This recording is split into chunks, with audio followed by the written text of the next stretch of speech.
चलिए आज सीखते हैं दो परिमेय संख्या के बीच में परिमेय संख्या निकालें। पहले ये समझ लेते हैं कि परिमेय संख्या कहते किसको। परिमेय संख्या, परिमेय संख्या जिसको इंग्लिश में रेशनल नंबर भी बोलते हैं, रेशनल नंबर। अब इसको समझते हैं। परिमेय संख्या कहते हैं वैसी संख्या जिसको P बटे Q या आप बोल सकते हैं अंश बटे हर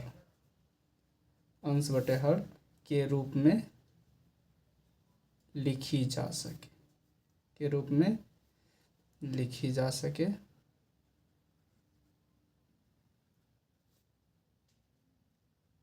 लेकिन क्या हो, लेकिन Q नॉट इक्वल टू 0 हो।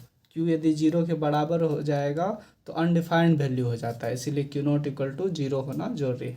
तो इसको बोलेंगे परिमेय संख्या। अब एग्जाम्पल ले सकते हैं। एग्जाम्पल जैसे 4/5, 7/8। यदि 10th क्लास का एनसीईआरटी में देखिएगा तो पहले क्वेश्चन है, और नाइन्थ में भी यही चैप्टर है परिमेय संख्या। तो नाइन्थ में पहला चैप्टर है कि जीरो क्या जीरो परिमेय संख्या है। जीरो को परिमेय संख्या बोल सकते हैं, तो हाँ बोल सकते हैं। जीरो क्या है, परिमेय संख्या है।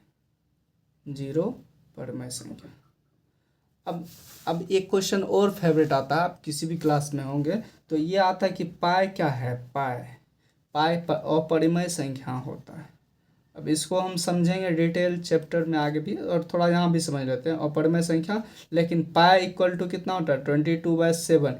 ये अप्रॉक्स वैल्यू होता है, ये एग्जैक्ट वैल्यू नहीं है। ये 22/7 इसको क्या हम बोल सकते हैं, P/Q के फॉर्म में है ये, तो ये इसको क्या बोलते हैं, परिमेय संख्या। लेकिन पाई को क्या बोलेंगे, अपरिमेय संख्या। और 22/7 क्या होता है, परिमेय संख्या। ये क्वेश्चन बार बार आता है, सब क्लास में आता है एग्जाम में, और MCQ के फॉर्म में। अब समझते हैं कि ये दो परिमेय संख्या है 1 और 2। ये दोनों क्या है, परिमेय संख्या है। कैसे परिमेय संख्या है, क्योंकि हम किसी के नीचे में भी 1 लिख सकते हैं। तो दो परिमेय संख्या के बीच में अनगिनत परिमेय संख्या होता है। यहाँ पर नोट में लिख सकते हैं क्या, कि दो परिमेय संख्या के बीच में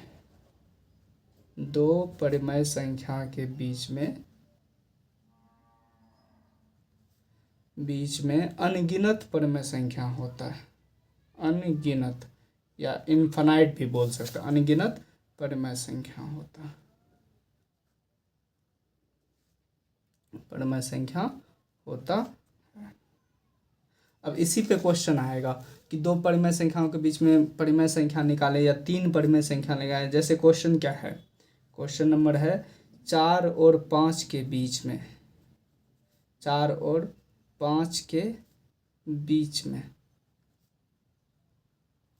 तीन परिमेय संख्या निकालें। क्या निकाले, तीन परिमेय संख्या निकालें। तो इसको बनाने का 2-3 तरीका है। पहले हम क्या करेंगे, पहले फॉर्मूला से सीखते हैं कि फॉर्मूला से कैसे निकालते हैं। फॉर्मूला पहले सीखेंगे कि दो परिमेय संख्याओं के बीच में परिमेय संख्या निकालने का फॉर्मूला क्या होता है। फॉर्मूला क्या है, पहले वो सीख लेते हैं। फॉर्मूला होता है कि दो परिमेय संख्या के बीच में दो परिमेय संख्या के बीच में परिमेय संख्या बराबर। तो इसका फॉर्मूला होता है पहली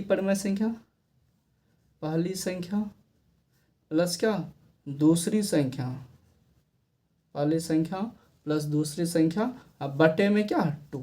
यही फॉर्मूला होता है। दो परिमेय संख्या के बीच में परिमेय संख्या जब निकालेंगे तो यही फॉर्मूला निकल के आता है क्या, कि पहली संख्या प्लस दूसरी संख्या बटे 2। अब जैसे क्वेश्चन है कि 4 और 5 के बीच में परिमेय संख्या, तो पहली परिमेय संख्या क्या है, पहली परिमेय संख्या क्या है, तो 4 है। और दूसरी परिमेय संख्या क्या है, दूसरी परिमेय संख्या क्या है, तो 5। तो पहली और दूसरी पता चल गया। तो अब यहाँ से हम क्या निकालेंगे, तो पहली परिमेय संख्या दूसरी परिमेय संख्या निकल गया, इन दोनों के बीच परिमेय संख्या, तो तीसरी परिमेय संख्या।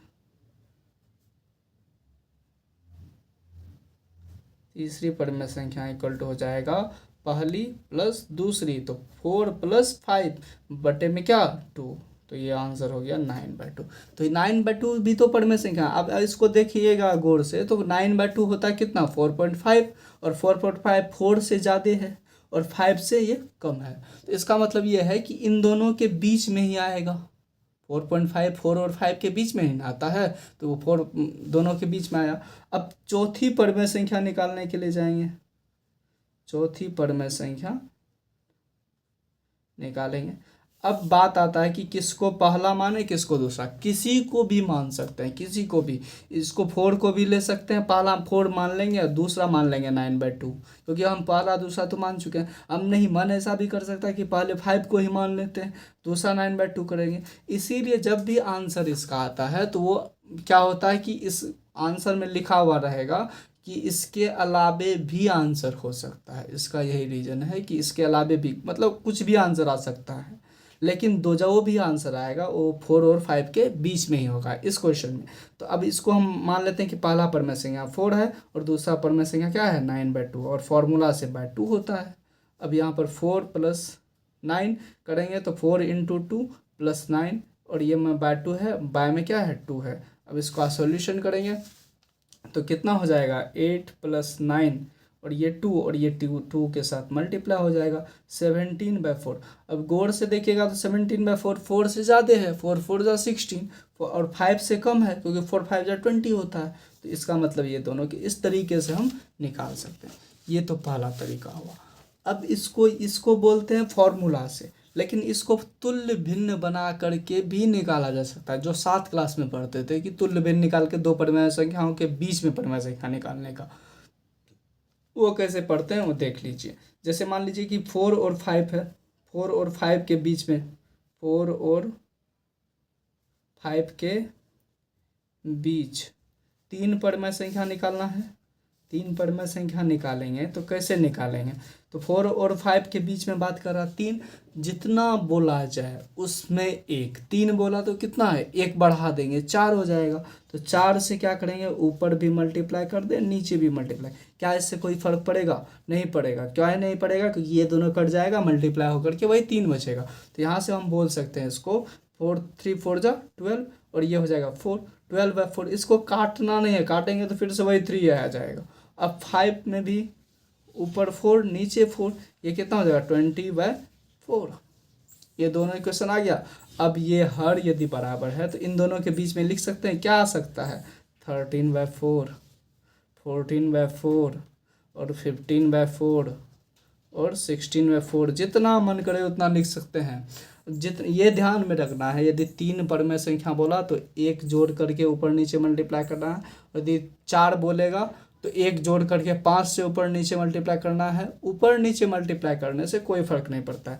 इसीलिए यहाँ पर देखिए यहाँ पर ये भी लिख सकते हैं 17/4। हमको 3 ठो बोला तो 3 ठो लिख सकते हैं, लेकिन काटना नहीं है। काटने से क्या होगा, वही चीज़ आएगा, लेकिन काटना नहीं है इसको। ठीक है, इतना ध्यान रहेगा। देखिए यहाँ पर भी आंसर वही चीज़ आ रहा है, यहाँ पर भी आंसर वही चीज़ आ रहा है। तो ये आंसर है। समझ में आया? तो इस तरीके से इस पे और क्वेश्चन प्रैक्टिस कर सकते हैं। ये 2 परिमेय संख्याओं के बीच में अनगिनत अपरिमेय संख्या होता है, और 2 अपरिमेय संख्या के बीच में भी अनगिनत अपरिमेय संख्या होता है। और 2 पॉइंट हम क्या बताएं कि 0 को परिमेय संख्या बोलते हैं, पाई क्या है, पाई अपरिमेय संख्या है, ये ध्यान में रखना है। और ये क्वेश्चन आता भी है, बहुत बार आता है। और पाई 22/7, ये 22/7 अप्रॉक्स वैल्यू है, एग्जैक्ट वैल्यू नहीं होता है। एग्जैक्ट वैल्यू निकालने में आपका हालत ख़राब हो चुका होगा, निकाल के देखिएगा तो, क्योंकि ये आवर्ती नहीं है, मतलब ये रिपीट नहीं होता है, अनरिपीटेड है, मतलब ये फिक्स वैल्यू नहीं दे सकता। तो यहाँ पर 22/7 ये परिमेय संख्या है। ठीक है, तो ये इस तरीके से इसको समझ सकते हैं। ये याद रखना है कि 22/7 परिमेय संख्या है और पाई क्या है, एक अपरिमेय संख्या है। ठीक है, तो इसी तरीके से हम क्या करेंगे, एक एक टॉपिक जो इम्पोर्टेंट है एग्जाम पर्सपेक्टिव से, उसको धीरे धीरे करके सीखते जाएंगे। 8th 9th 10th, अभी ये 9th, और ये चीज़ ये सब क्लास के लिए इम्पोर्टेंट है। इसलिए धीरे धीरे जो ज़्यादा इम्पोर्टेंट है पहले इसको सीख लेते हैं, फिर चैप्टर वाइज शुरू करेंगे। ठीक है, थैंक यू।